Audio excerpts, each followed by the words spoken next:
दिल्लीत एक खिजरबाग नावाची बाग आहे. खिजरबाग म्हणजे अलाउद्दीन खलजीचा जो मुलगा होता खिजर खान याच्या नावाने त्यांनी बांधली होती, म्हणून त्याचं नाव तिथं दिलेलं आहे. तिथं याला ठेवलेला होता दाराला, आणि दाराचा मुलगा होता तिथं त्याच्याबरोबर. त्या मुलाचं नाव आहे सुलेमान शिकोफ. आणि औरंगजेब वाट बघत बसला होता मुहूर्ताची. असा एक कोणता भाग्याचा दिवस पंडितांच्याकडनं आपण त्यांचे जे असतील कोण त्यांच्याकडनं हुडकून काढू की भावाला मारायचा त्या दिवशी, म्हणून एक जास्तीत जास्त फायदा मला होईल. म्हणून औरंगजेबाने तो दिवस हुडकून काढला. आणि त्याचा एक गुलाम होता, त्याचं नाव नजर बेग चिल्हा.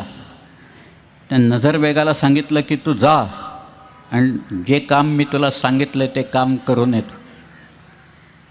नजरबेग चिल्हा बरोबर 6 माणसं घेऊन निघाला, खिजरबागेत आला. त्याला पाहिल्यावर दारा शुकोनी ओळखलं की आपला मृत्यू जवळ आलेला आहे. त्याचा जो मुलगा आहे तो म्हणाला अब्बूला मारायच्या आधी मला मारा. पण त्या मुलाला बाजूला काढला. नजरबेग चिल्हाने त्या दाराला पाडला. म्हणजे मुघल सल्तनतीत तख्ते ताऊस म्हणजे मोर, मयुरासन होतं ते, त्याच्यावर बसणारा आणि पुढचा बादशाह याला नजरबेग चिल्हाने जमिनीवर पाडून एका कट्यारीनं त्याचं मस्तक चराचरा चिरलं. आणि ते मस्तक घेऊन हा नजरबेग चिल्हा हा औरंगजेबाकडे आला.